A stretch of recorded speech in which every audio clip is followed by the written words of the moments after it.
Okay, you're good to go. Awesome. Good afternoon, everyone. Welcome to the advisory design panel for Thursday, February 17th. I'd like to welcome you to the Squamish Nation traditional territory. And our first item up is adoption of the previous agenda from February 17th. Do I have anyone move that agenda? I saw David's hand up. And do I have a seconder? I can't see anyone. Jamie? Excellent. Okay, that is adopted. We'll jump right into business arising. So I had a request from Asia Phillip, going back to a conversation that we had previously as a design panel regarding the language in our four options when it comes to endorsing or not endorsing a proposal. And Carlos, Yep. Sorry, Carlos, don't you need to do roll call and then the adoption of the minutes? Oh, sorry. I thought yes, I do need to. Well, yes, I do need to roll call and adoption of the minutes, David. Oh, good. Okay. Teamwork Roll makes call. the dream work. Yeah, roll call here. So I've got Sarah Tippler, David Arnott, myself, Jamie Hart, Julian, Luke, and I don't see anyone else on the side that's popped up since then. So for now, that is it. Can I get someone to move the adoption of the agenda? Luke? A minute. Sorry. Minutes. Minutes, rather. Luke, and second by Sarah. Wonderful. Rough start this morning. My brain's also fried, apparently. Children, that's what it does to you. Okay, so I'll jump back into business item 1, which is modification to the advisory design panel recommendation options. And so this essentially just removes, previously for option B and option C, we had the line supports the project in general. And so there was some concern that at times we maybe did not support the project in general as a panel, but despite that, we would either recommend to work with staff or to come back to the panel. So this removes, as modifies B and C to remove supports the project in general. So is there any discussion around that? Issues with it? No, I think that's clearer to me. Yep. Okay.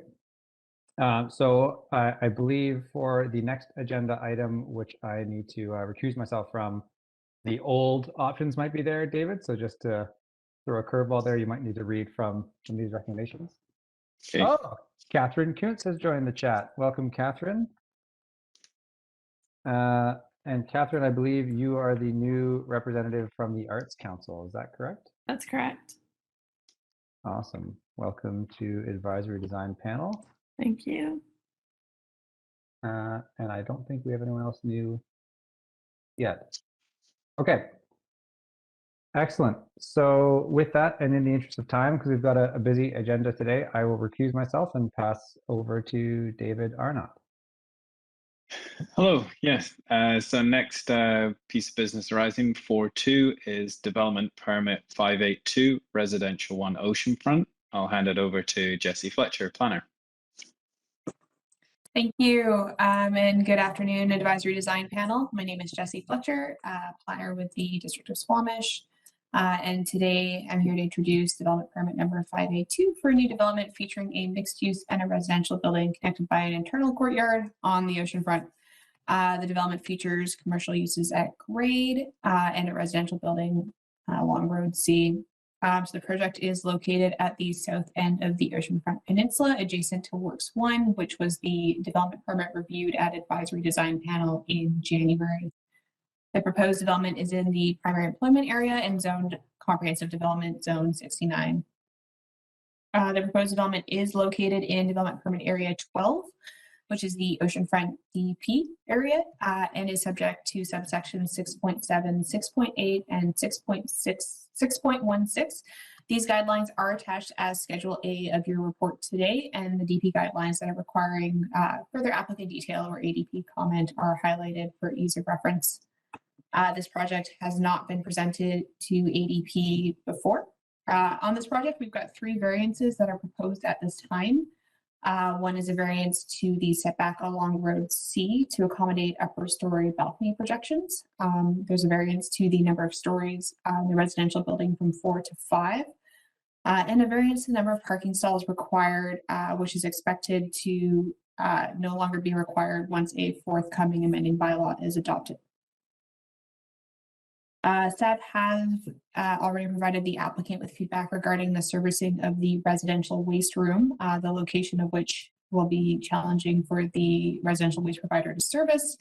And while staff are generally supportive of the form and character, staff are seeking ADP guidance regarding the use of gabion baskets and are seeking suggestions for opportunities to increase the level of activation at the pedestrian realm along the east and north elevations.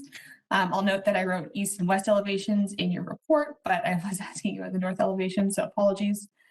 Staff are also seeking feedback on the level of shading in the internal private space. Staff, of course, are also seeking ADP feedback on the site plan, architectural detail, landscape plan, and building materials and exterior finish. And I'll hand over the presentation duties now to the project architects at AKA. Sorry, Jesse. I'm also just going to quickly interrupt here because I realized that for the sake of the minutes, I need to recuse myself too because I actually work for AKA. Thanks. You what now? Are we ready? Okay. So we tested this out and our screen share does work this time around. Yay. So I'm Jane Song and I'm here with Andreas Kaminski from AAA. We're the project architects for this project. We always like to start by giving you a quick overview of the Oceanfront Squamish master plan and where this project sits in it. So this is residential 1. It sits about here on the Oceanfront master plan. The peninsula is divided into distinct neighborhoods, each with its own sense of scale, building height, and permitted uses. So residential 1 is located in the neighborhood called the Village, and it's surrounded on 2 sides by the works to the north and west. And it also fronts onto the new public park, Squamish Park, on the end of the peninsula there.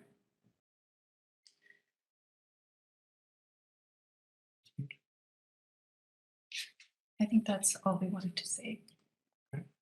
So in this site plan, you can just see a little more context for the spaces around it. We actually presented the Works project, so Works 1 to ADP last month. So that's it on the north. Immediately to the north. Yeah. It also sits directly opposite the park to the south, the Works again to the west, and then the Village again to the east. So the commercial spaces at the Village are meant to be a bit lower and smaller in scale. Parking is provided by 1 level of underground parkade, and it's accessed by an internal road to the north. And so you go down this ramp into the underground parkade. The parking calculation meets the requirements of the District of Squamish bylaw, and I think it's worth mentioning that these are the full requirements and not the downtown standard ones, which is a lower number usually. So this is the full parking calculation for all of Squamish. So at the ground floor level, the project is divided into 2 buildings, the East Building and West Building. So the East Building is more public facing since it fronts onto the main street. The commercial spaces are larger than the ones planned in the rest of the Village. And this southeast corner commercial space is intended to be occupied by a neighborhood food market with a little cafe that could spill out onto the corner facing the park. So next. I can read this image. So here you can see, this is a view from the park towards the building, and you can see the commercial space occupying that corner.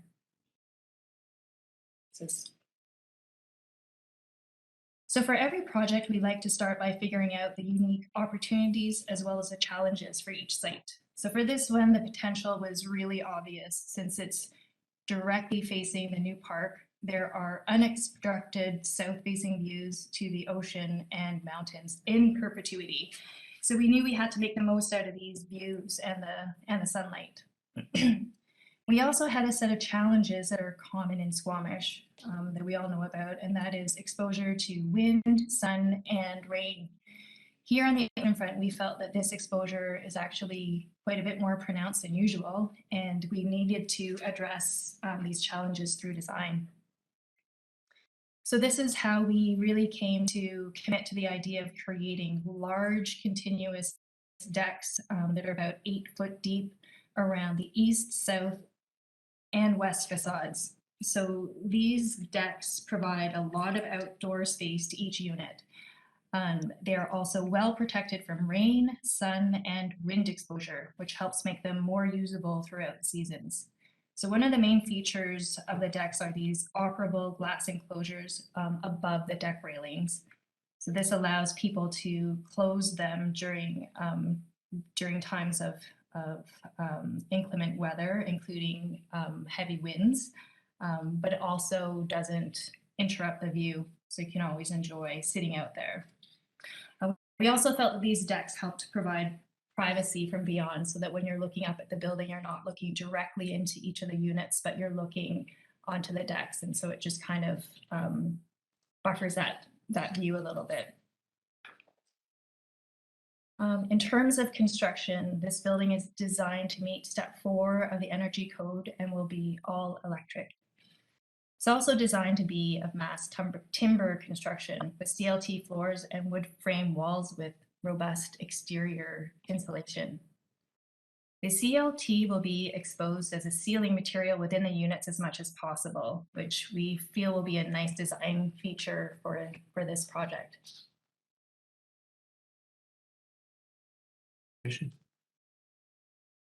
So for this project, because of the exposure, we are using high quality, low maintenance, durable exterior materials. So we felt this was really important to keep the building looking good, even with all the exposure that it'll be facing. So the residential units, so from floors 2 and up, we're using 2 colors of trespa in a simulated wood pattern. So the elegant oak and the Nordic black. This is a high pressure laminate, which will not fade over time. It's also non-combustible. We're also using Swiss Pearl at the facades in 2 colors as well. This is a high density fiber cement panel that is non-porous. The color is embedded into the material itself. So that means you don't need to paint it ever, and it will not fade or grow green over time. Also, at the ground floor streetscape level, we are using gabion stone walls at the commercial facades and around the base of the building. These are typically used as landscape retaining walls and are basically wire cages that are filled with rocks. In this project, the cages will be filled with locally quarried stone, which is also being used as material in the park itself. So we think it will create a nice continuity between the park, the landscape design, and the building. We should talk about on this north-facing facade. So we don't have a ton of windows on the north facade. Instead, and because of passive design, we don't really have much need for windows on that face. So what we propose there is a placeholder for an art installation, and we would encourage the use of some kind of fun and more vibrant colors, just to match the branding of the Oceanfront Squamish.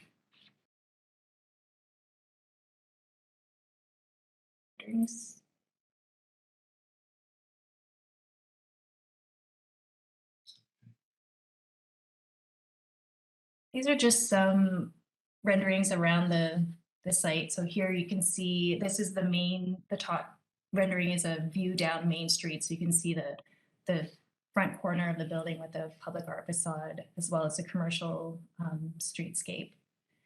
the rendering below, that's the breezeway between the east and west buildings. So that leads into the internal courtyard that Emily from HAPA will talk about a little bit in more detail. We also have a picture here of the Lumon glazed balconies. So basically, those are bifolding and sliding glass partitions, and they actually do provide additional sound protection to the units, and they help with energy efficiency. So that I think that feature is pretty key to creating some comfort to those outdoor spaces. So all of the glass above the railing line can be opened up and pushed to the side, so that would be entirely open.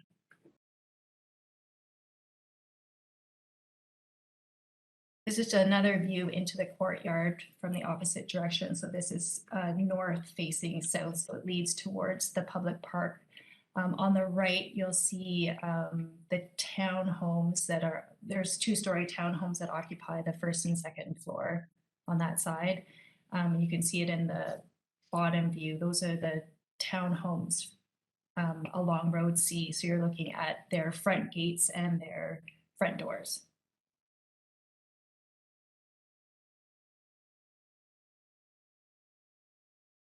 This is just a view of the typical storefront language that we've developed. So we can see the Gabion stone wall baskets form part of the facade of the building itself, and then repeating itself in the landscape as well.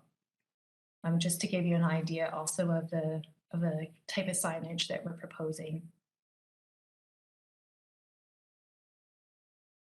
And there's the image on the lower left is an example of the Gabion wall used as building facade. One of the things we didn't actually go over is the composition of the building itself in the upper levels. So basically, it's all residential condos above, and it does get terraced on the south side facing the park. You can kind of see in our overall rendering there. In the west building, so forgot to mention that the west building is pretty much all residential. We have a series of townhomes, 2-story townhomes on the very west side of the building. Then they're accessed either directly from Road C, or you can also get to those units internally, coming up through the parkade and entering the internal corridor. And we could probably leave it there for Emily. And with that, we'd like to hand it over to Emily, our landscape architect, to talk about some of the landscape features. Okay, thank you. Do I have to stop sharing? Yeah. And I do have a slide deck to share. Doesn't look like I'm able to. Oh, here we go. Hi, everybody. My name is Emily McKenna. I'm representing HAPA Collaborative, the landscape architects on the project. I'm assuming you've gone through our set, so I'm just going to run through a couple of the high-level concepts that we'd like to touch on. We just wanted to talk a little bit about our main concept for the landscape design. And we think it's a really cool opportunity as we're moving from the new park that's going to be built into the more developed area to have kind of a metaphorical transition from the estuary landscape into the uplands that's characteristic of the Squamish landscape. So as you can see in this diagram, we've kind of, parsed out metaphorically what these zones might look like and how they might be applied to the site. And so we're going to be employing this sort of metaphorical concept through the use of materiality and planting choices. So some design principles, we're balancing public and private, thinking about the quality of materials. And also, as Jane mentioned, it's such an exposed site. And so we're hoping that the landscape can highlight some of these really cool environmental conditions that exist in Squamish through the use of planting and materiality and things like that. So just some precedent imagery that's also in our DP package. So hopefully you've had a chance to look through those. And so we'll just jump right into our site plan. As we're moving from the more public realm, we're thinking of the courtyard as kind of a public-private intersection where it can be used as a through route for pedestrians, although the idea is to encourage the elevated lounge spaces to be more privately accessible by the residents of the building. But we don't want to have any gates or anything that would restrict the flow and feel unwelcoming. So we're proposing large boulders at the north and south end of our courtyard to kind of shield the view and not discourage circulation, but just kind of put something in the way that would block the average pedestrian. So moving through the under the breezeway is kind of the water part of our design with a rocky base and some rough boulders and the boardwalk that kind of passes through them. Moving on to the dune grass area, and then this is the raised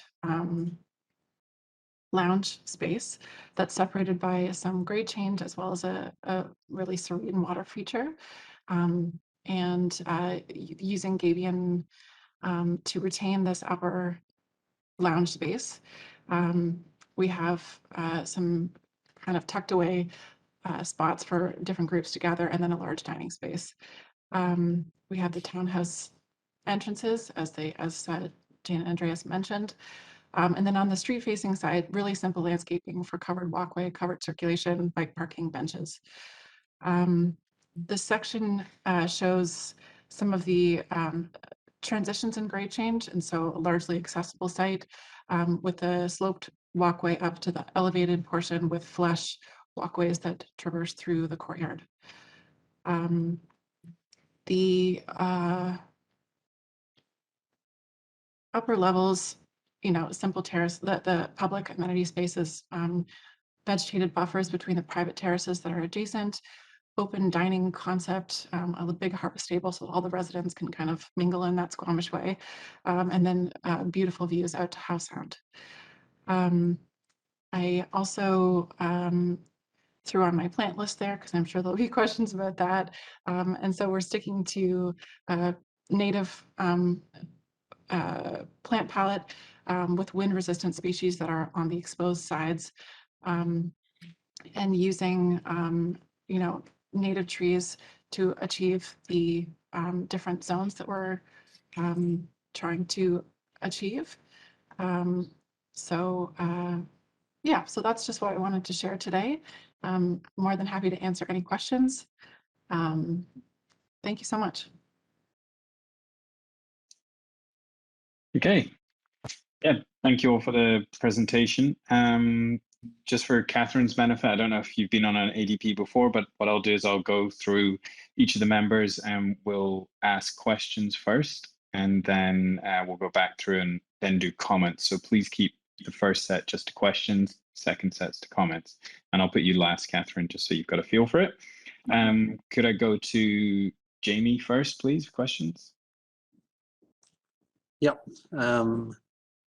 First question to the applicant, maybe the planner can also address it. I'm just wondering if the stepped massing down to the south, facing the oceanfront, if that was something just proposed by the applicant, or if it's a form that's developed through sort of correspondence with the planning department after application time. And then I have one or two other questions if you want me to just put them all out, and then they can answer them in order. David, is that best? Let's just do one at a time, because okay.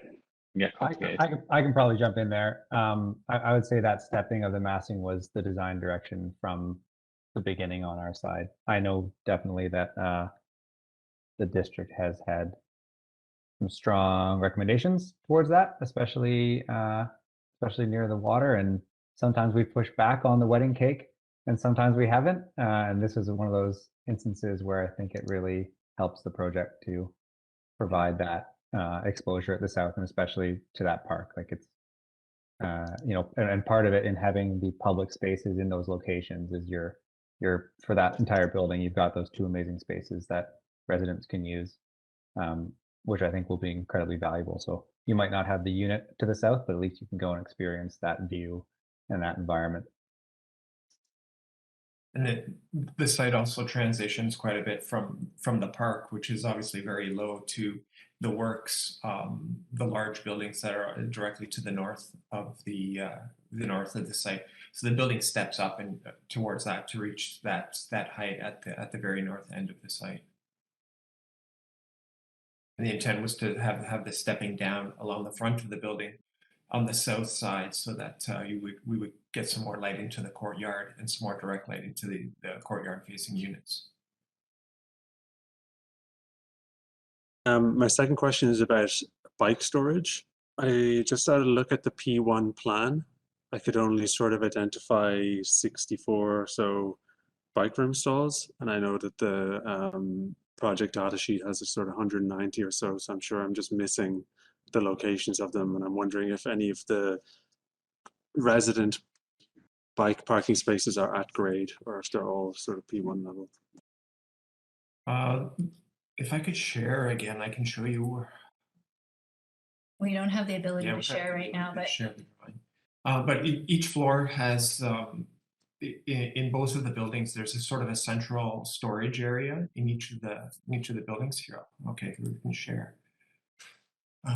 So let's go to a floor. Oh. So there's a large storage room here with a number of storage lockers. We have this condition on all of the residential floors in this building, and on this side as well. This whole area is bike storage. So there's quite a bit of bike storage on each floor, close to the elevator. there are also storage lockers at the level 1 facing the internal courtyard. So it's kind of a, yeah. Are those for the commercial space or for the residential? No, those will be for the residential spaces. Okay.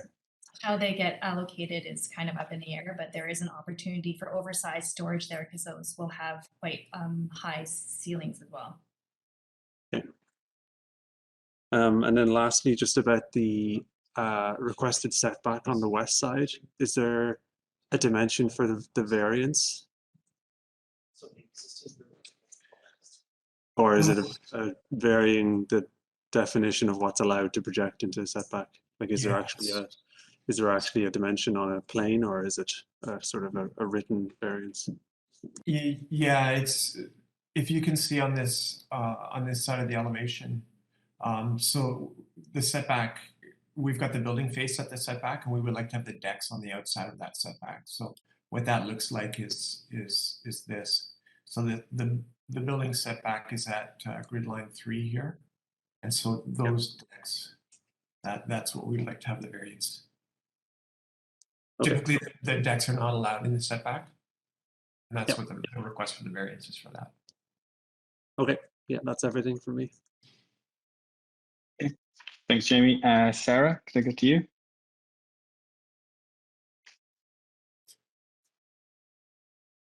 Okay, hang on, I'm just gonna get to my drawings here. Oops. Oh God, I can't drive today, sorry.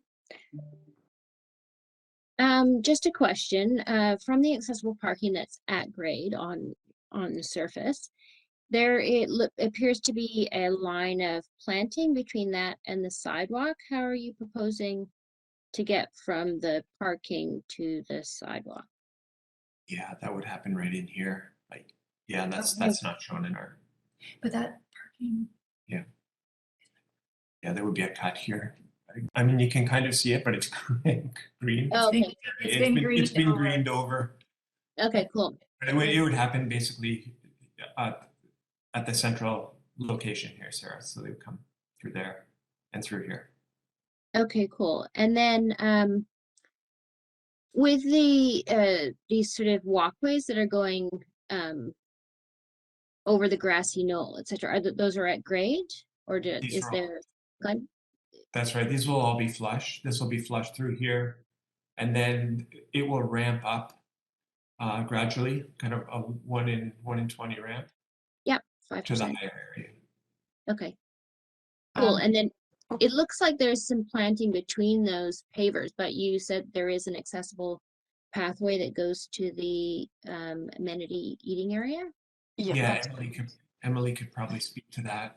that's correct. Yeah. So in our In our landscape plan, we're showing a crushed gravel between those stones to have a continuous surface for anyone with accessible needs. And so that whole circulation route is accessible. Great. And then getting onto the table and some of the furniture, is the seating fixed or is it movable seating? That's a great question. I think some of the bench elements, of course, fixed. The table furnishings, we haven't got into the specifics of what those products might be. I mean, a table that large is pretty substantial, and so to move it would be a bit of a challenge. And so I would say some yes and some TBD. Well, no, just asking in terms of like, you know, can a wheelchair get to the table to sit? Yeah, absolutely. That's a great point. That's a great point. Yeah. And then finally, is there any plans to have any of the units be adaptable? Yes. There is an adaptable unit type, and I believe there are, and I have to double check, I think there are 11 units in total, and they'll be divided between the east and the west building. And they'll be occupied, like there'll be one at every floor level, I believe. Okay, cool. Great. That's all my questions. Thank you. Okay, thank you. Julian? Thanks, guys. Question for Jane and Andreas first. Is the facade on the south side of the commercial unit, what opportunity is there for making that more porous? Is that a TI thing, or is that possible at this stage? Yeah, that's a good question, Julian. We kind of have been directed by planning, and Jesse, correct me if I'm wrong, but there's some concern about having too much glazing at the storefront these days. So there has been an ask to kind of create more of a sense of enclosure sometimes. So that's sort of our logic there, and we basically opened it up. Like we created the continuous glazing more directed on the corner. But yeah, certainly that balance between being too much glazing and not enough is something we're kind of exploring on this project. And this larger commercial space is most likely going to be a kind of neighborhood food store. And yeah. And given that you need lots of space around the perimeters for all of the shelving and the products and all that. So there's my worry was that it was going to be like a Shoppers or something, and they're street killers. Yeah. With their very blank facades, and but I think more as a commercial food store, I think there's maybe more opportunity to do more stuff on the street and pull things out a little bit more. Sorry, second question. Sliding screens on the balconies. Can you just talk us through how they work a little bit more in detail? Can you talk about that yet? Sure. Yeah. So let me just grab an image.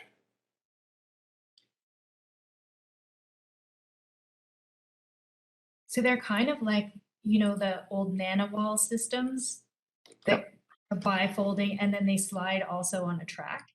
So there's a track, there's a track at the top and bottom. So those panels fold like accordion style, and then you kind of slide them along a track so they all stack on one side or the other or both, depending on how long it gets. And we're told that they have excellent structural integrity and wind resistance. So yeah, we're really excited that a product like that might fit on this project. Yeah, totally. Yeah. Is there, I mean, it's a kind of a detailed design question, but is there enough detail to ensure that things don't get stuck in the track to prevent them from moving? To prevent them from which? From moving, the actual screens themselves. Oh. Yeah, I don't know how to answer that question. It's a bit detailed, but I just want to make sure that they, they don't rattle. Yeah, they don't rattle, and as a moving piece, that stuff doesn't get stuck in the track, so you can't. Yeah, we've done something very similar before on a residential project, and it was one of the big kind of design challenges was to make sure that stuff doesn't get not in to get not to in get that too in the guide. weeds, but Julian, it's not multiple tracks at the bottom. It's a singular one, and then it has a Okay. pop-out mechanism as you fold them back. And so Right. all of the movement's top mounted. So there's a Oh, pretty great. skookum leveling system on the top mount to make sure you don't get any movement there. And Yeah, then yeah, yeah. That's even better. they are wind tested. You're seeing like Cool. they've been around for about 35, 40 years in Europe, but you're seeing them a lot in the lower mainland. A few Yeah. projects that have been built on main roads, like main through roads in Vancouver, have started to use them, and Yeah. predominantly because of the 50% reduction in noise. But for us, obviously, when we saw it and with the conditions of the wind conditions on site, Totally. Yeah, it makes became a sense. bit of a no-brainer. Yeah. Yeah, yeah. One last question for Emily. Emily, can you talk us through your softscape design a little bit and just how it reinforces the spatial concepts? Yeah, absolutely. I can share my screen again so I can pop through it. Basically, okay, it looks like I'm unable to share my screen again, so I'll just talk to it. So as we move through from the south end, moving up, we move through going through the water space. Oh, here we go.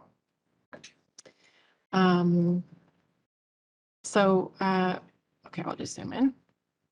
So we move through the water part of the estuary transect. Oh, pardon me.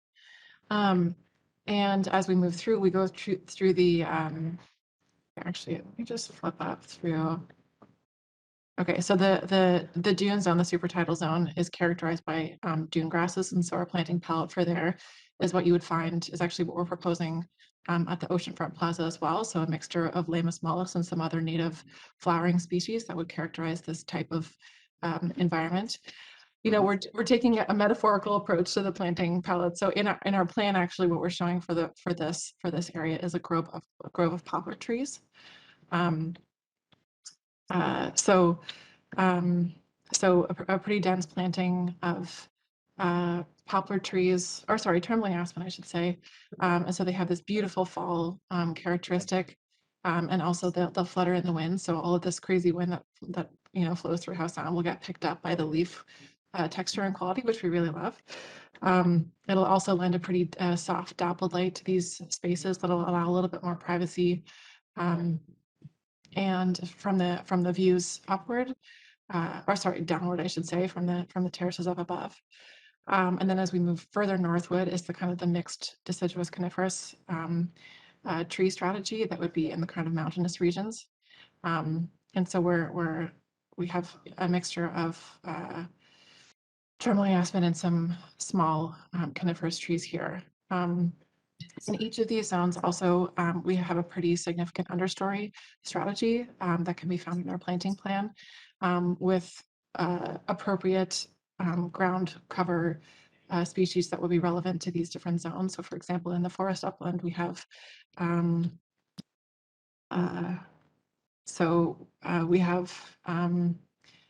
ferns and dogwoods and salal and native forest type vegetation that would be found in Squamish.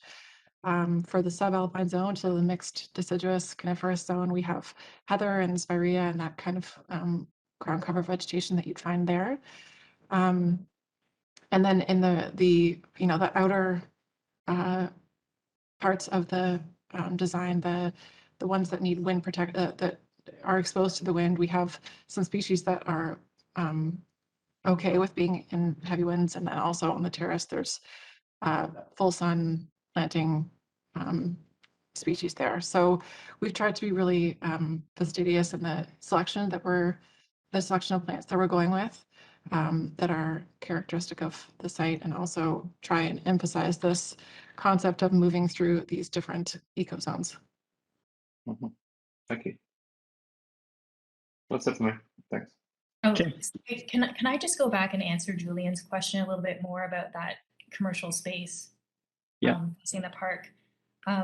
Basically, we just wanted to share with you just the context, because in the future, so where the residential one is sitting right now, it's kind of isolated and will provide that commercial activity in the beginning. But in the future, that park is surrounded on the east side by the rest of the village. and it's meant to be the smaller scale, more pedestrian-oriented streetscape.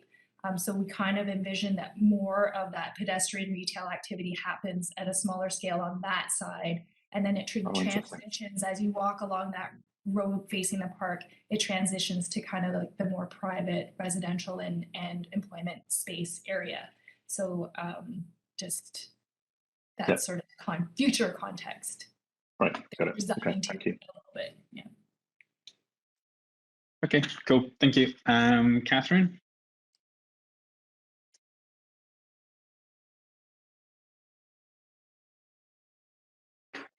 Hey.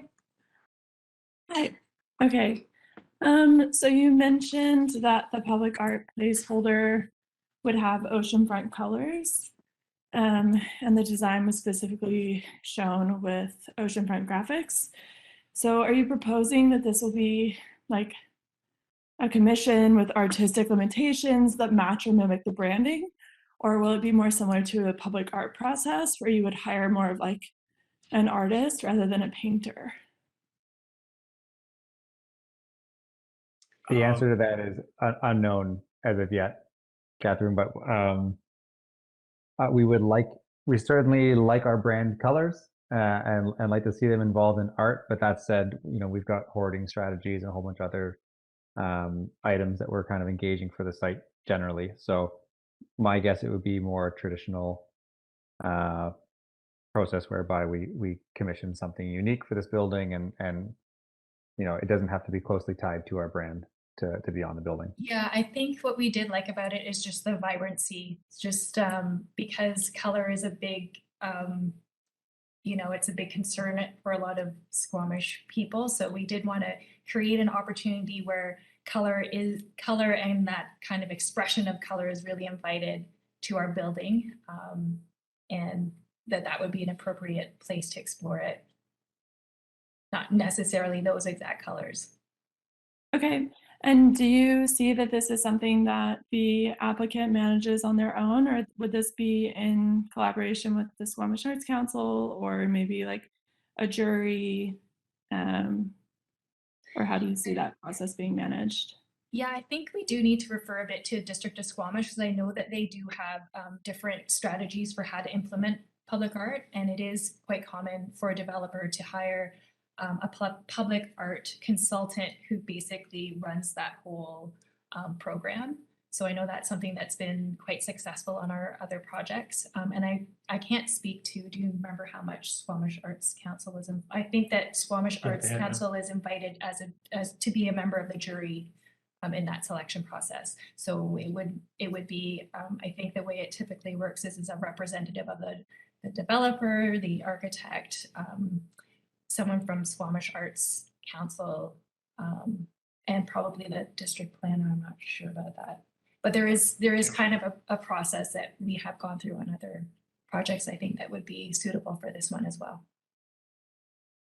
Okay, great. Those are my questions for now. Okay, thanks, Catherine. Lastly, me.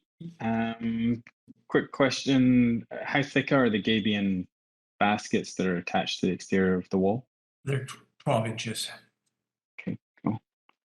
Are there any, this is more a Brent question, but he's not here today. Is there any concern about deliveries to the food store?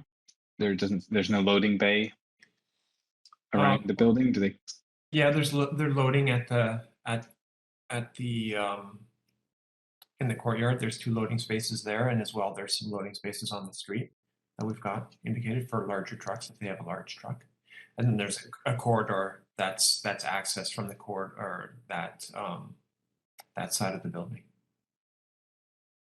Okay, yeah. So the loading actually comes through the little door that's next to the waste building? Okay. Yeah, that's right. Okay. The planners had asked a question about shading studies. I mean, it's probably the concern that most of the courtyard is shaded. Have you done any, what's the question here? Because I don't think you can get sun in there, but has there been any take a look at the quality of the space back there for the seated area and heavily treed? Yeah, hang on a second. Yes, well, we did do the kind of the typical shadow studies for, you know, winter solstice and equinox, that kind of thing. So, you know, sun does make it in there. Certainly in the summer, there'll be a lot more sun in there, and you know, so I think in terms of Emily can speak to the, you know, the survivability of the plants in there, but I think there's plenty of light for that, and and you want some shading in there certainly in the summer, when people are most likely to be out there and sitting in that in those spaces at that table. It is kind of funny in Squamish, you know, like a space that is sunny is also windy. So we did see that there was some value to that interior courtyard, because, you know, we've been in situations where you're picnicking and it's great, but then you suddenly have to relocate to somewhere that's protected from the wind. So we kind of feel like that is a good little spot to like eject to if you need to, because it will be quite sheltered from the wind, and it's hard in Squamish because it's hard to have both. Yeah. Perfect. No, yeah. And then the last one, any interest in breaking up or any investigation into kind of breaking up that north facade a little bit, giving a little bit of modulation? Yeah, you know, the north facade is something that it is something that we've looked at a few times. I feel like the way we've opened it up is by opening up the courtyard face, so that there's more space in between the buildings themselves, so that the courtyard is the bigger feature on that side. We also felt, because it actually transitions to the works neighborhood on that face, that it's actually that scale of the facade transitions to the scale of that neighborhood. So yeah, it was something that we've kind of played around with, and then arrived at that kind of transitioning lower towards the park, and then meeting the larger scale of the works neighborhood to the north. Okay, perfect. And most of the articulation in the building comes from the location, the decks, really, as the decks wrap around the building, and the decks are there to provide shading and that kind of thing, and it's really not needed on the north side of the building. Perfect. Okay, thank you. That's all my questions, so we'll go back round to comments. I'll start with Jamie, please. Comments. There's a lot of positive aspects to the project. Step 4, mass timber, all electric heating systems.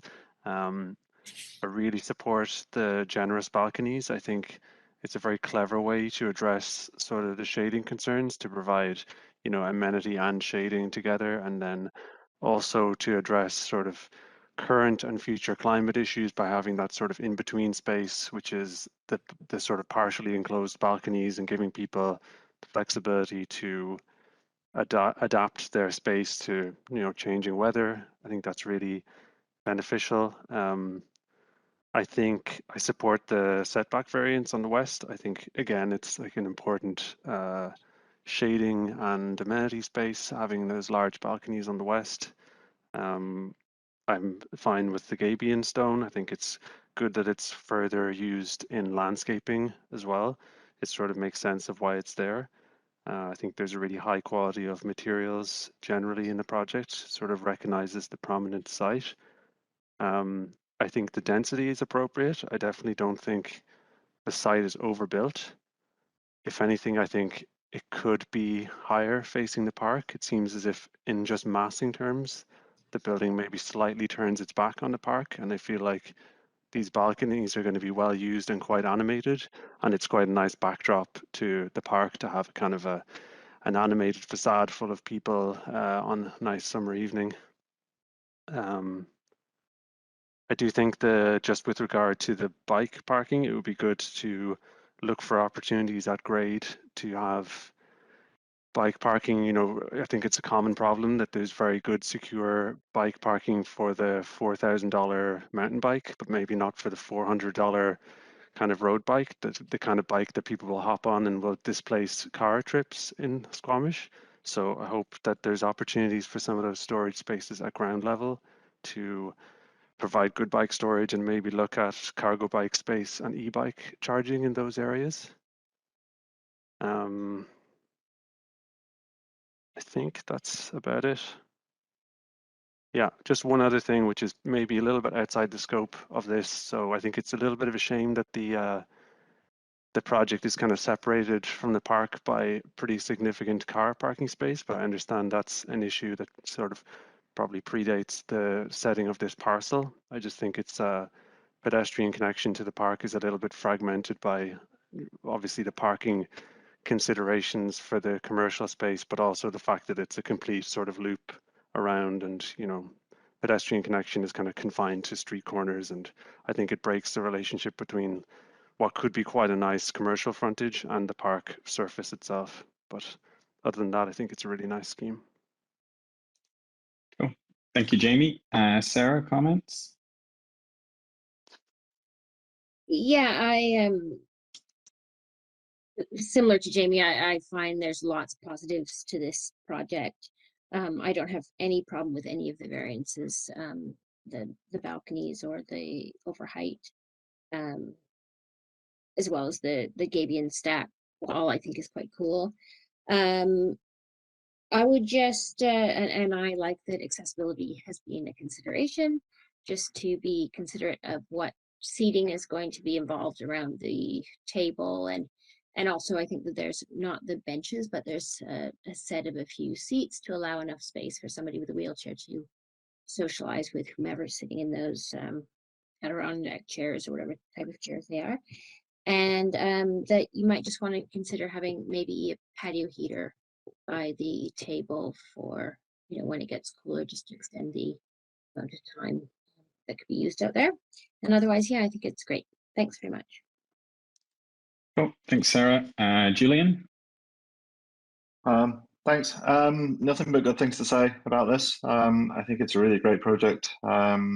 I really love that you've got the gabions in the architecture and the landscape, and there's a correlation between the two. It's a thing that's always bugging me about architecture and landscape and the disconnect between the two things, and it's really nice to see that happening. The one thing I would say is just on your gabions, just from experience, it's probably worth having a method statement in your specifications to say how they're actually stacked, because when you pour rocks into a gabion, they look terrible. When they're actually stacked nicely, they look great. So, I think it's a brave move to have them, and I really applaud it. Yeah, no problems with the variants. The only one thing I would say on the softscape side of things, it looks like you're being a little tentative, Emily. I would either go with a more formal approach that ties into the architecture. I love the choice for species. I don't have any problems with that, just in terms of how they reinforce the spatial configurations. Or I go the other way and keep it completely naturalistic. You seem kind of between two worlds right now on the design aspect of it. But yeah, I think it's a great project. Okay, thanks, Julian. Catherine? Hi, I apologize that I'm new on this committee, so I'm learning, and the comments I have today are, I guess, not exactly about the variances, because I don't feel like they sound great to me, and that it's not my field of expertise. Towards the public art bit that was mentioned, if it's appropriate to comment on that, I would have a comment. Yeah, absolutely. So I just want to make sure that the public art indeed is public art and not an advertisement disguised as art. Like, as an example, in downtown Squamish, there's like the big Welcome to Squamish mural, and then across from that is kind of a painted logo. And one could look at both and say, like, oh, they're both murals, but they're not. One is an advertisement and one is art. And so I want to be very clear that when the artist is chosen to come in to work on that public art, that they are given minimal restrictions, and if color needs to be their restriction, that should be kind of the main one, and to choose an artist who you like their style and you feel like their style will fit in with what you're looking to do, so that you don't have to give them too much direction towards making something more advertisement than art. And that's it for me. Cool. Thank you, Catherine. Yeah, my comments. Yeah, I think it's a great project, excellent form. I think the quality of the materials is exceptional and sets a bar very high for the rest of Squamish. I really like the gabions. It's great to see them integrated into our project. I'm fine with the shading aspect. I appreciate the comments that, you know, you want to provide, you know, somewhere nice to sit, but it also needs to be shielded from the wind. I really value as well that the building isn't maxed out on density or height, which is nice considering there's going to be a lot of buildings around it. I support the setback variance. And I really appreciate the comments on the north elevation, as it's nice not to see balconies or modulation there just for the sake of it, especially as it's facing an office building. And yeah, and I think I agree with the comments about the art were great there. I think, yeah, if it can look like one of the nice walls downtown, it'd be great. Thank you. Okay. We have some recommendations, some new ones to read. So unless are there any other comments from anyone? No. Okay, so we have to vote, and the recommendations are as follows: that A, that the advisory design panel supports the project and does not need to see this project returned for further review. B, that the advisory panel does not need to see this project returned for further review, but would like the applicant to work with staff to resolve the following recommendations. C, that the advisory design panel would like the applicant to resolve the following recommendations and return to present the revised project to the advisory design panel. D, that the advisory panel does not support the project for the following reasons. So do we have any discussion or any strong first feelings, or does someone just want to go for it? I would be for A. Yeah. I'll second that. Okay. And so the way we do them online is that if anyone is against, say aye or raise your hand. No. Then recommendation from ADP is A. Thank you very much to the applicant and the planner. Do we want to have a 15-minute recess or a 5-minute recess? Let's have a 5-minute recess and we'll come back, and then we'll join with Carlos back in the hot seat. Thanks, David. I don't Okay. see my applicants Thank you, on the everyone. call, Thank you. so- Yeah, thank you. Okay.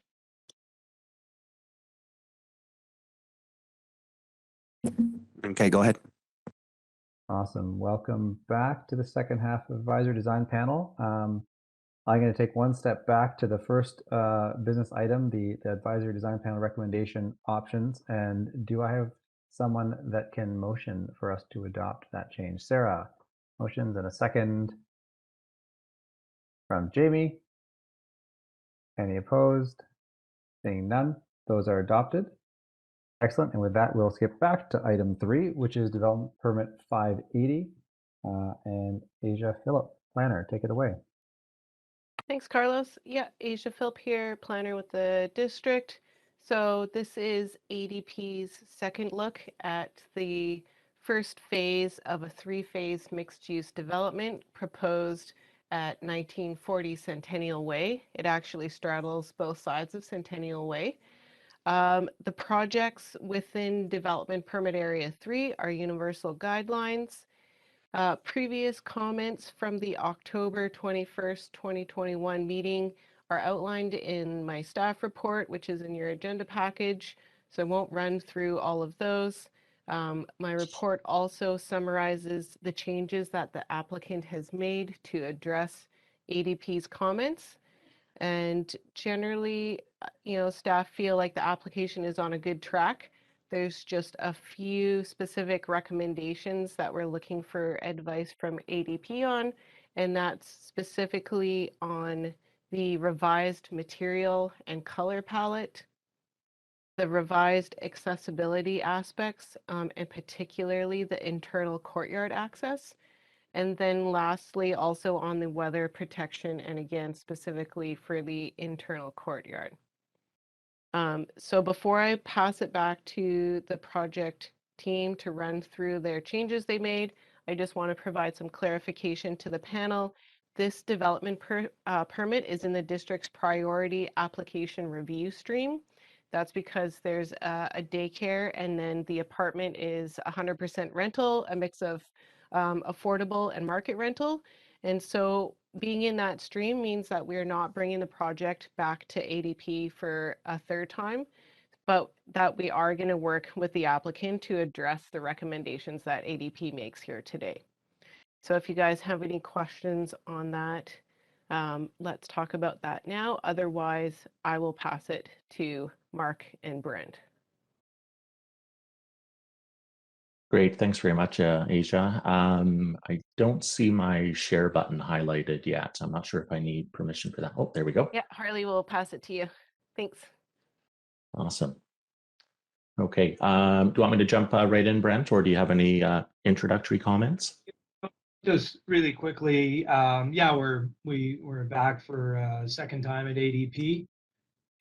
Recognize some of the faces up there from the first round, and I think maybe there's been a few changes as well. So maybe there's some new eyes on this. But yeah, we heard and went through the previous session and heard the feedback, and we've tried to address what we heard with this resubmission.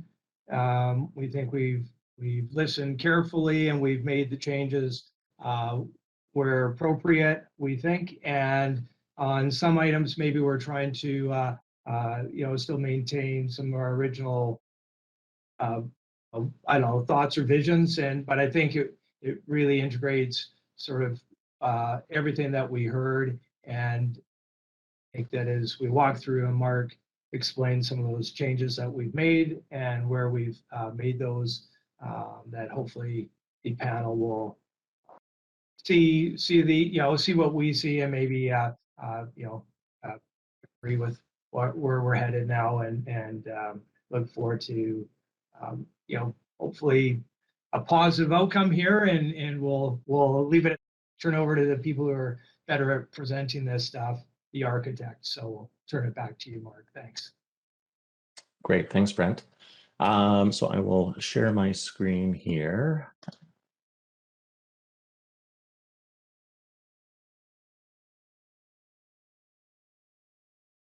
Okay. And as Asia mentioned, this is the second second showing at ADP. Whoops. Just trying to get the right button here.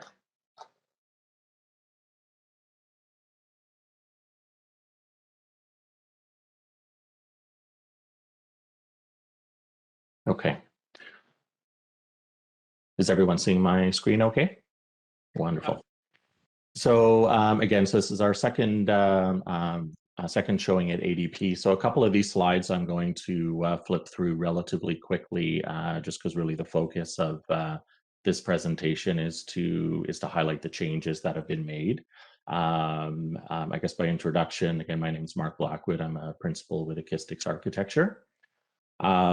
So just to dive right in here, everyone should be relatively familiar with the context that this is kind of the first phase of a three-phase project over multiple sites, and primarily composed of three buildings. One is a rental apartment building, an office building with daycare at grade, and then a light industrial building, which is the longer building in blue, with a townhouse site to the south, Centennial Way to the north, and sort of phase two of this overall development kind of happening on the other side, kind of the northwest side of Centennial Way.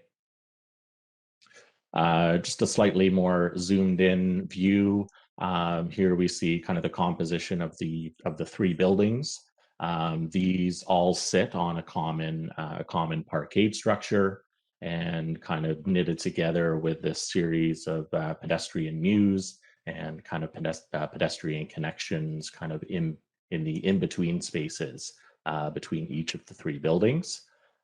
With an at-grade surface parking lot at the north end of the light industrial building between the building itself and Centennial Way. So I'm going to flip through these pretty quickly, just some high-level stats, just as a refresher. Rental apartment building, 58 market units, 22 affordable. There's adaptable units in there as well. the light industrial building is meant to be more of a artisan light industrial space, kind of creative type spaces, double height space with mezzanine, and just almost 26,000 square feet of space, including the mezzanine. The daycare, 2,400 square feet with its associated outdoor play area, and 4 floors of office above. And just a refresher of the section. So the first section, Section A here at the top, cuts through the rental apartment building, which kind of wraps over the single level of underground parking. Because the site is sloping up towards Centennial Way, this affords us the opportunity to kind of nicely tuck the parkade structure into the slope and use our buildings to kind of screen that southern edge of the parkade.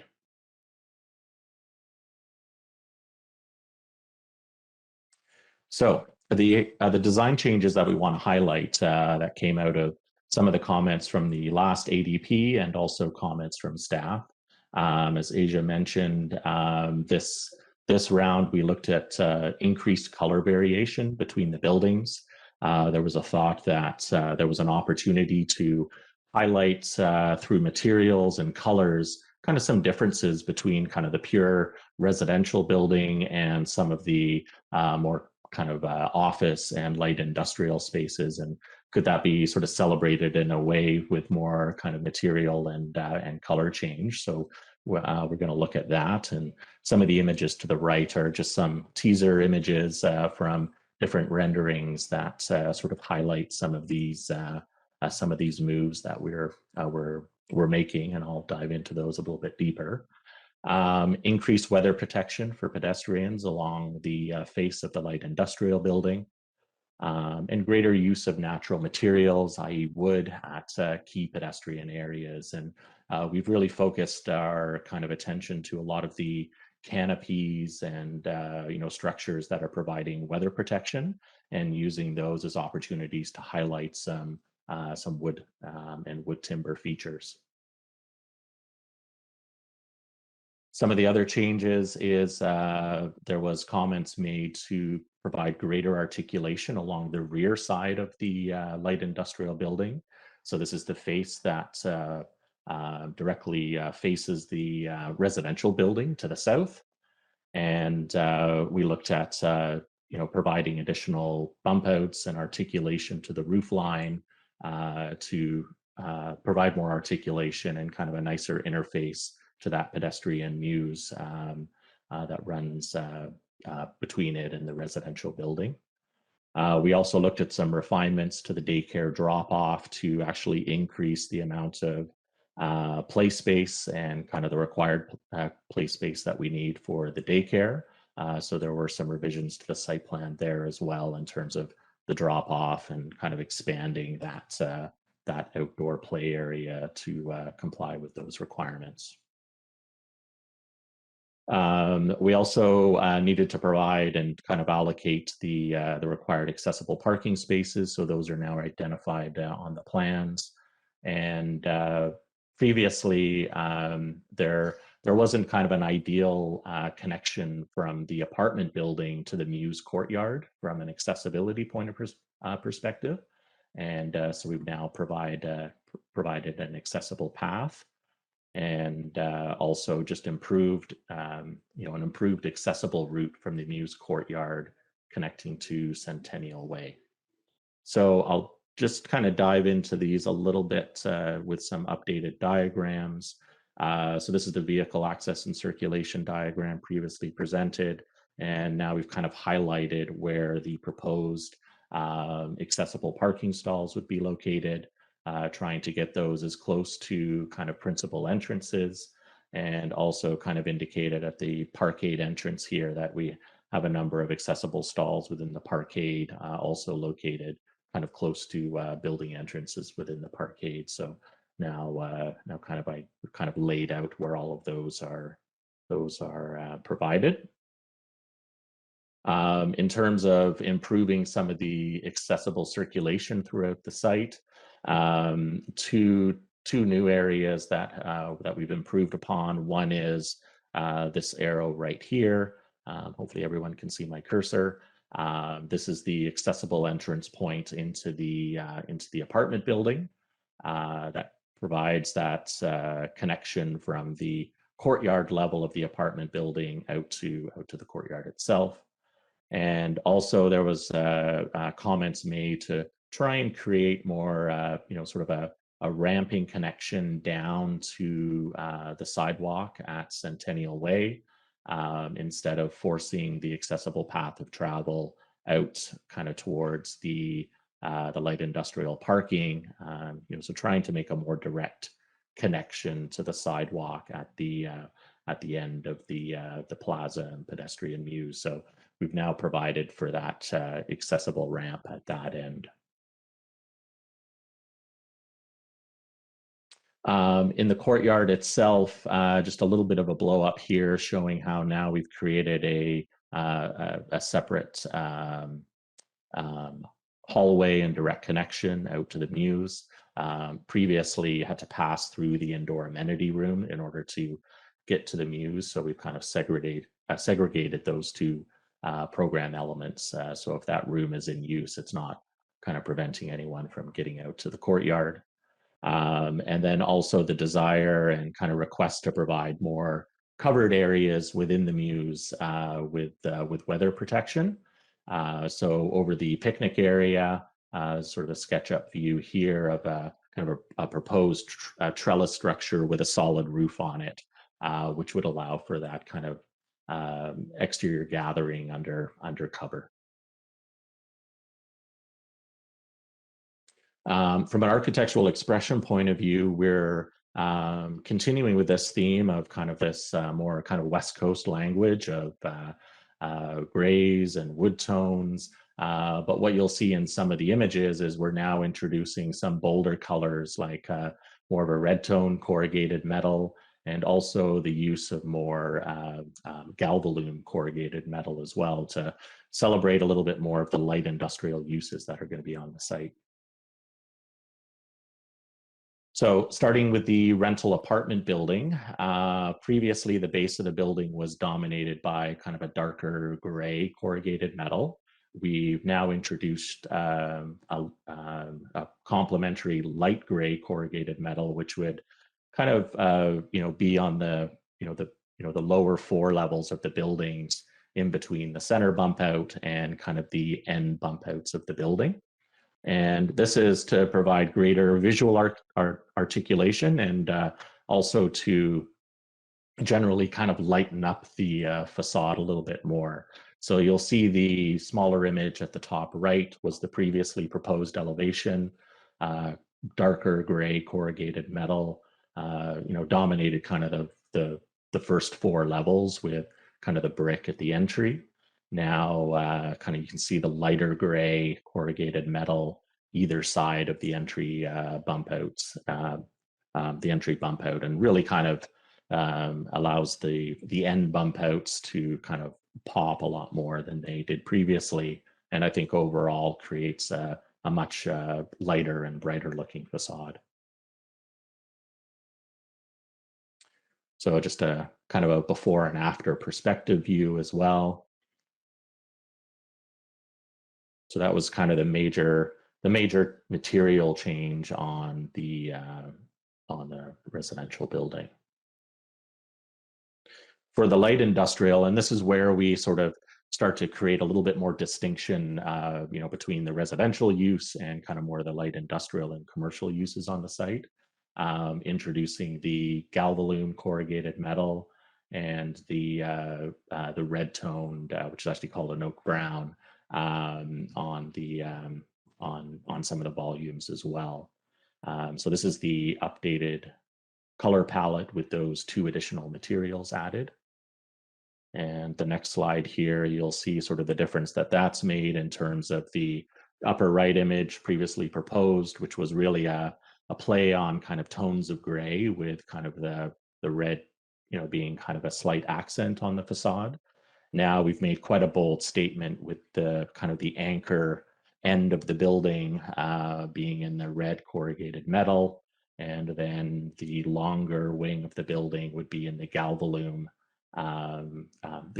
siding, which kind of a nice industrial material and kind of an appropriate material for obviously the light industrial uses and kind of activity that's going to be happening there. So now the buildings kind of has a a fair amount of color variation on it, which I think is quite exciting.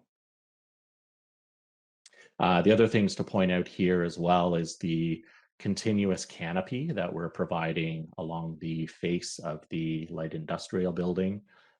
Previously, there were just kind of individual canopies above individual entries into each of the light industrial CRU.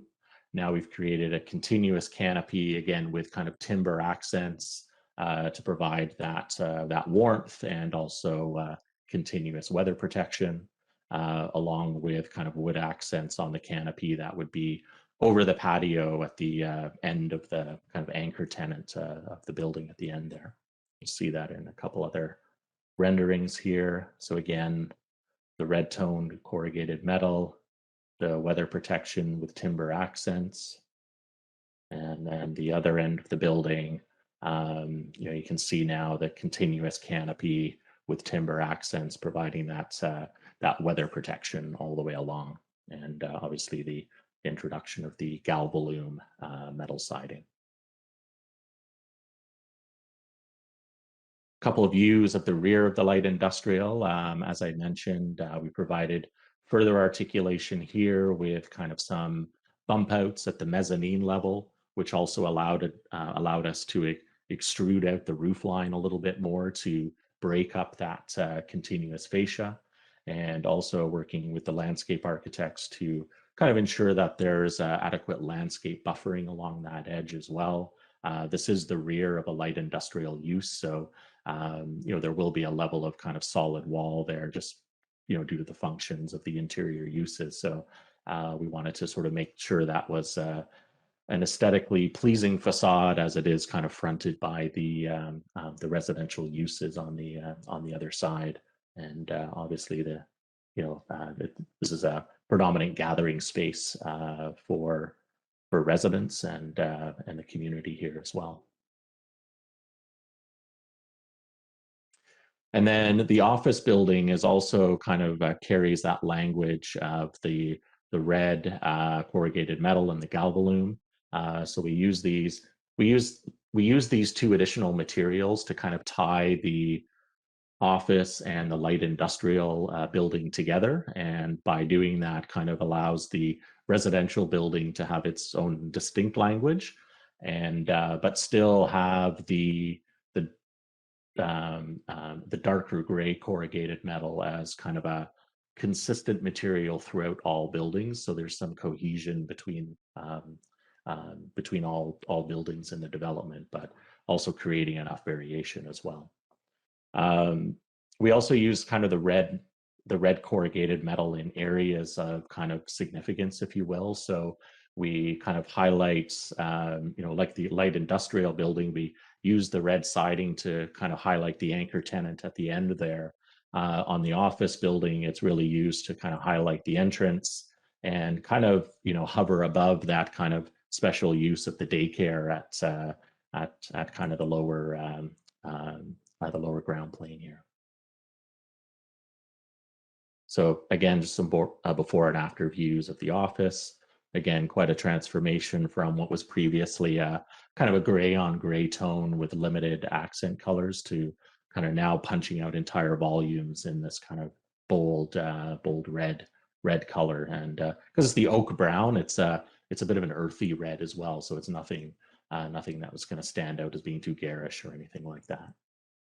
And I think you can see off to the right here, the residential building, that there's, quite a lot of, each of these buildings are quite distinct now, and would provide some good variation from an overall streetscape perspective as well. And just another before and after view. Here you can see again, kind of carrying through this language of canopies and weather protection, timber accent elements, to kind of make sure there's that warmth and detail at the pedestrian level. And that's the highlights. I'll kind of maybe leave the site plan up here as a point of discussion, but that concludes my point, my part of the presentation here. Thank you. Wonderful. Thank you so much. We'll just jump right into questions, and I'll start with Sarah Tippler, please.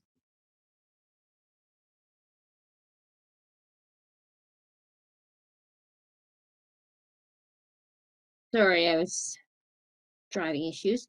Can you just explain it? Because I'm looking at the landscape plans and I'm still trying to understand the accessible pathway through the area between the light industrial and the rental apartment buildings, of how you can access the light industrial. Can you go through the middle section, or do you have to go around the sidewalk on the east? Maybe I'll go back to that.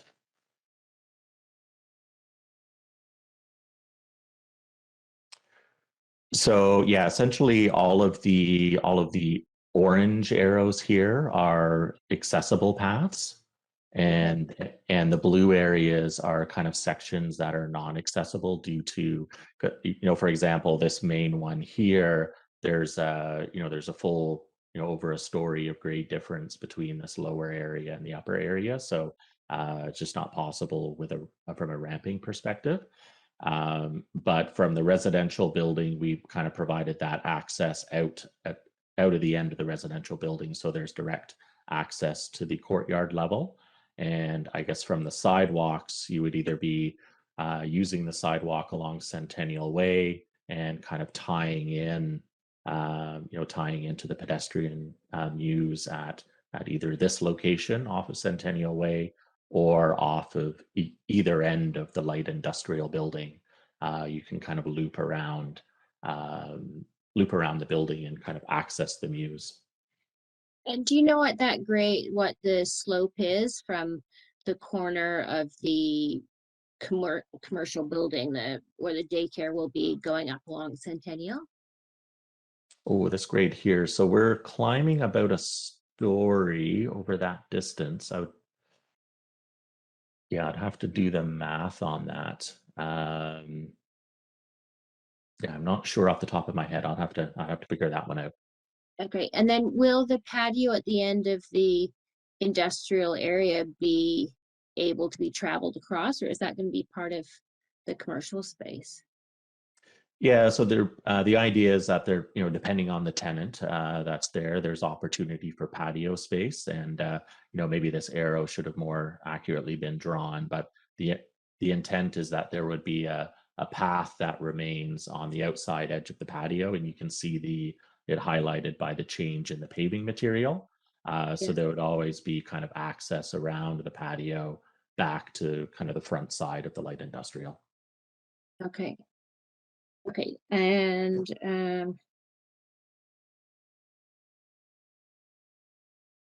yeah, that's all my questions. Thanks very much. Welcome. Thanks, Sarah. And we'll go to Luke next, please. Hi, thanks for the presentation. Could you speak to what the energy performance of this building is? Is it meeting a particular step? Yeah, so it's going to be meeting step 4. Okay. Could you speak more to how you're shading the large areas of exposed windows on the south, or what you're doing to mitigate overheating in the summer?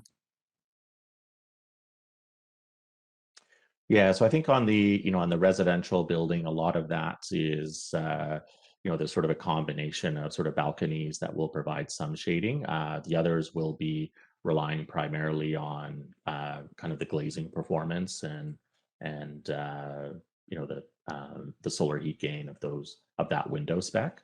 Likewise with the office building as well. What we did do, we did look at a reduction in sort of some of the window sizes. So for example, on the image on the top right here, we had sort of a much longer banding of kind of ribbon windows.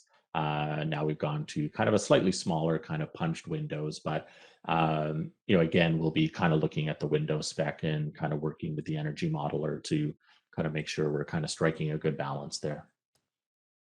Okay. And sorry, I might have missed it in your package, but do you know what's the actual construction of the building? Is it wood frame with non-combustible cladding, or is it non-combustible, even steel, light steel as well? So the residential building would be wood frame, and then the light industrial and office building, we're exploring a few options, but right now it's looking like it would be a steel construction. Okay, thanks.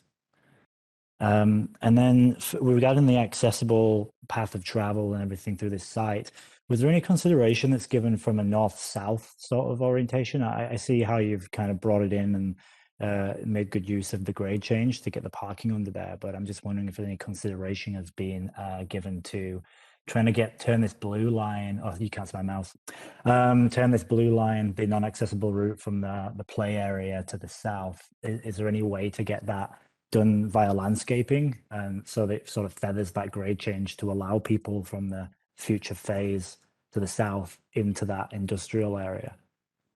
Yeah, no, it's a good point, but unfortunately, it is such a I think it's in the realm of like a 13-foot sort of grade difference, and a lot of that area also gets consumed by the outdoor play area of the daycare.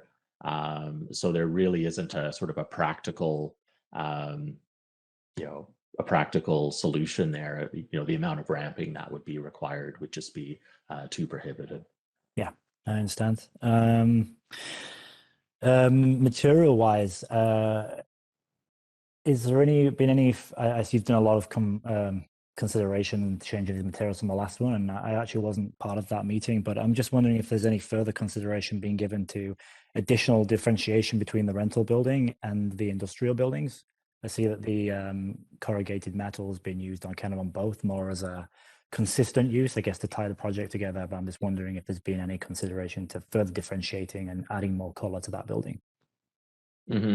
So I think I think much like some of the precedent images, the residential building maybe stays a little bit truer to kind of the original concept, which was a little bit more of the, the grays and the wood tone materials, and maybe more like this image at the bottom right that left here, creating kind of this more kind of West Coast contemporary palette, and then allowing it to be sort of its own identity as it's shown here, and then really kind of creating the difference by adding the more color and galvalume metal to kind of the light industrial building and the office building. So before, the three buildings were more like the residential building, so now we're kind of pulling away with the light industrial building and the office building, making those different. And by default, I think that kind of creates more identity for the residential building, because the other two are kind of going off doing slightly different things. Yeah. Okay. And then the continuous canopy that you're kind of showing there as well, I see you've added the wood elements. I might have missed it, but is that a wood soffit in there as well, or is it just going to be metal? Yeah, we're looking at a wood soffit, and maybe that shows up more.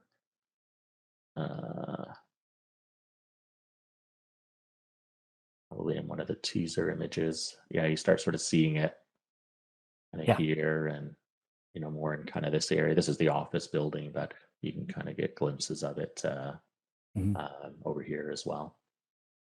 And the same for the residential building. I accept that it's a rental, but have you considered anything like mass timber for the wood posts that are kind of coming down there to support the decks? Yeah, certainly would be a wood post. I don't think we quite have the details yet of whether it's kind of a solid post or sort of a built up and something clad. We're certainly looking at the kind of highlighting the front entrance and kind of doing timber detailing with kind of exposed rafters and whatnot at the entry of the building, to sort of also make sure that that's kind of highlights that natural material. Okay. Well, thank you very much. That's it for me. Cheers. Thanks. Thanks, Luke. Jamie, your comments next, please. Questions? Is sleep deprivation, where this is the I theme actually of the don't. day for me. I actually don't have any questions. So I was at the last presentation, so I think I've already asked my questions before. Nothing new. Thank you for that. Catherine? I don't have any questions at this time. All right. David Arnott. Yeah, no questions for me. Thanks. Ripping through them. Okay, Julian. Thank you for the presentation. Is the childcare external space provision inclusive of the planted areas or not? It excluding, so we got the dedicated outdoor play area along with the requirements for sort of the covered play area as well. So it doesn't include the planted zones? That's right. Yeah. Yeah. Okay. What's the size breakdown of the market versus affordable rental units in the rental building? The actual size of units? Yeah. How many of each have you got? Let's see here. So we've got 58 market rental units and 22 affordable. Yeah. Okay. What's the how are they distributed between market and affordable? Sorry, I don't quite understand the question. How are they distributed on the floor plates between market and affordable units? Oh boy. Yeah, I don't think I have that drawing loaded up here. On this. Yeah, do you have that top of mind, Brent? Yeah, what it is they're 2 full floors of units, so you get a mixture of all the units, if you will. So all the floors stack on top of one another, so it's like units, whether you're on floor 1, 2, 3, 4, or 5. So there will be a mixture of 1 bedroom, 2 bedroom, 3 bedrooms throughout. So the of those 22 affordable, I don't have in front of me, unfortunately, the breakdown of how many 1s, 2s, and 3s those are, but it's They're kind of evenly distributed. Yeah, yeah. Okay. Stormwater management, how does it work? We need our civil consultant on board for this, I guess, but the idea is that there will be stormwater detention systems throughout the site. I think that they're going to be located within the strata roads, and so the percolation would filter into those detention tanks and then into the storm outflow system and out to the storm sewer on Centennial Way, and also down. It carries to the south of the site too, to the future, which you guys can't see on here, but there'll be townhouses at grade to the south. And there is a stormwater connection point on the southwest corner, and then it outfalls out to Loggers Lane through a storm. So it's essentially a tanked system. Yeah. I can share my screen, Julian, if you do want to see the draft stormwater management plan. Oh no, I don't want to see that. Thank you. Okay, I have it pulled. I have it pulled know up. conceptually Okay. what was going on. Okay. Any consideration for snow storage on the site? Well, yeah, go ahead, Mark, if you're speaking to that. Yeah, I think on this particular site, from a parking perspective, I think it's like a lot of these sites is relatively tight. So I think within the Muse pedestrian paths and things like that would have to kind of just be stored within landscape areas to clear the appropriate paths and whatnot. So really the majority of the snow is in kind of the light industrial area, and I think there's limited space, but I think we would just have to allocate snow storage at the kind of the ends of a the end of a parking area, or in worst case scenarios would need to in a very heavy snowfall event, I guess, whether they would have to kind of start sacrificing a stall or two or something for any kind of storage. Roofs. What did you envisage they're made of? 2-ply SBS waterproofing? Yes. Okay, that's me. Thank you. Thanks, Julian. I guess that leaves me for questions. I saw on the summary from staff that there was a comment on covered exterior Class B bike parking spaces on building 2. Is there just no room for it? Is there any reason why those aren't provided? Good question. Building 2. Yeah, I'm going to have to look into that one a bit deeper. I'm not sure. I'm sure there's opportunity for us to kind of find some covered space somewhere. So we'll have to work on that one. Okay. And what's the number of daycare spaces you're producing now? Like, did you have to go kind of deep into? I know there's a pretty complex equation with the different ages of kids and then the size of the open space and what you. Yeah, this one was I believe for 24 kids. Excellent. And is this falling under the district's perpetual affordable housing policy, or does it fall under a separate housing agreement that was created prior to that? Asia can probably answer that, but to the district's perpetually affordable housing policy. Gotcha. Okay, that's all the questions I have. So with that, we can jump right into comments and we'll go for the same order here. So Sarah, please start us off. Just a quick question before comments. Of those adaptable units, will some of those be affordable or are they going to be market? How do you break that down? Yes, some of the adaptable units we have, I think it's a total of 6 or 8 of those affordable units are adaptable. Okay. So then all of them, because it says that you've got 8 adaptable units in total, so they're all going to be affordable?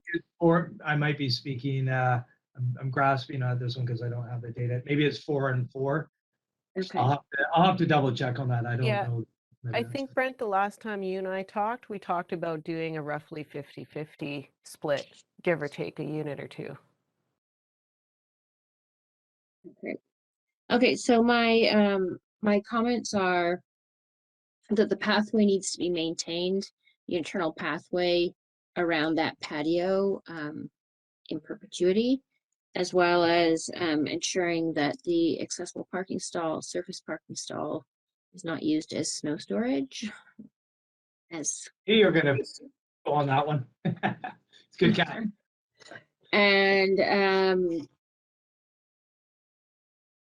yeah, and I would just encourage that you might want to bump up some of those adaptable units to have a few more be affordable, but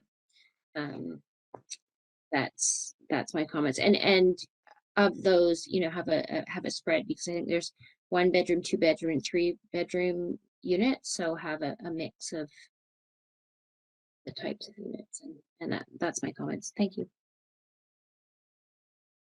Thank you. Luke. Okay, yeah, thanks for the presentation, Mark, by the way. I'll start by just saying my comments on the materials. I think that was one of the things staff wanted comments on.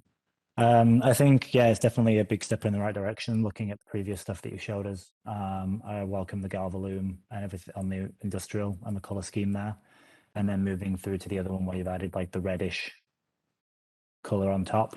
I understand why the rental building is the way it is. You've always got a bit of a tricky game to play there with non-combustible claddings and warm wood-like materials. So I guess the only thing I would comment on there would be, if possible, to try and use a mass timber structure for the decks or something similar, especially if it's wood frame anyway.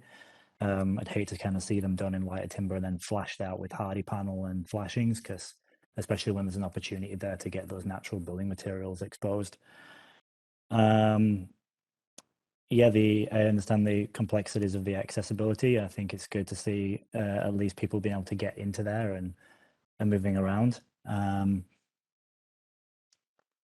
That's oh yeah, the only other comment I would have is I noticed there on the landscaping details, there's a lot of trees and stuff that are proposed on top of that parquet deck, and just to ensure that, you know, there is enough floor to floor height there between the parquet and the level one slab, because you know, it seems from those details there's a meter of growing medium required, and it'd be a real shame to lose that vegetation in that space. Yeah, thanks. Thank you, Luke. Jamie? Not too much to say. I think it's generally a good attempt to address the points that were brought up last time. I think there's been good progress made on a number of them with regards to sort of rain protection, differentiation of different buildings and different building uses.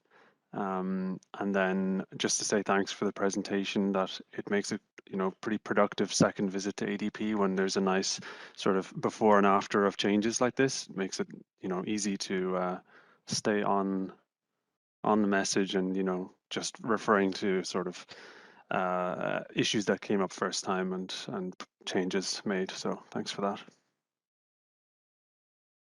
Thank you. Catherine?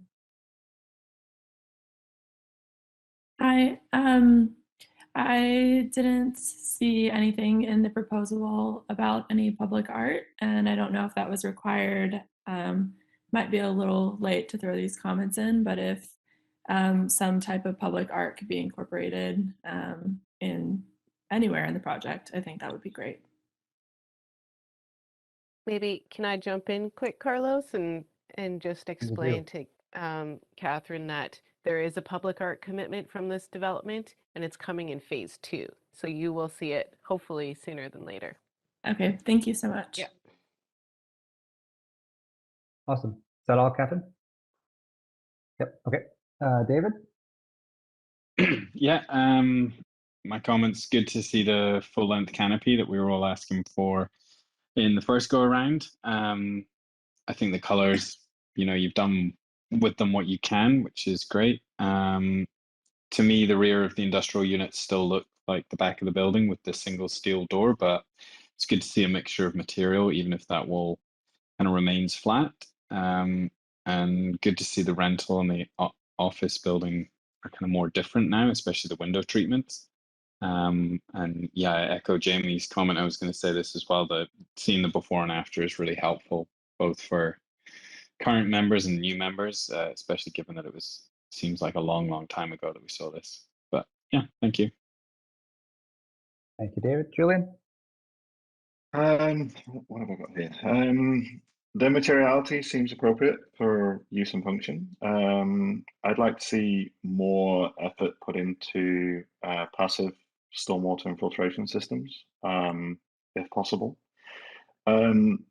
Balconies, clear balconies, transparent balconies, I tend to find them a little problematic, simply because people put a lot of junk on their balconies, especially in small spaces. And it makes the building look a mess, to be honest. So I consider maybe doing semi-transparent glazing on the balconies. And I'll preface this by saying I know it's expensive. However, on rental buildings, there are a lot of case studies that prove that green roof technology significantly increases the life of two-ply SBS roof membranes. So on a rental building, that's very important. You want that thing to last as long as possible. So putting a green roof up there does wonders for that, does great things for biodiversity, and also helps with your stormwater management planning. So I would love it if you would consider that. But again, I know there's a cost issue associated with it. But if you take that over the long term, replacing a roof in 15 years, I'm sure it's worth having a look at. But that's it. Thank you. Thanks, Julian. Yeah, not much more to add there. Also, really want to thank the presenters for putting together that presentation with the before and after. It's really useful to see that. And I think sometimes people shy away from that if there's not too many changes, but I think it's just really useful for us to see that and not have to pull up our old sets. So I think the changes that were made, well, not massive, were definitely meaningful, and I think that wood covered continuous cover is a wonderful feature, and so good on you for incorporating that. I don't know how much more to add. So with that, would we like to have some discussion around the recommendations for this last agenda item for today? Carlos? Yes. I would suggest, since we're not bringing it back to ADP, I did keep track of everybody's comments. They were pretty light this go around too. I don't think we need a recommendation here. Wonderful. Okay. All right. Well, thank you so much for your presentation, and we'll move on to close this unless there's any new business arising that anyone would like to discuss. Thanks, everybody. Appreciate your time. Thank you. Yep, thank you. Thank you. No new business? Okay, look at this. We're out of here before 4 o'clock. Wonderful. Well done, everyone. You can get some sleep. Yeah, go to bed, Carlos. Nothing, this doesn't exist at this point. Imagination. Okay, so do I have a motion to close? I'll Sarah? make that motion. Second. David? All right. Thanks, you guys. Opposed? Thanks, everyone. Thank Have you. a great day. Thanks. Bye. Thank you. Bye.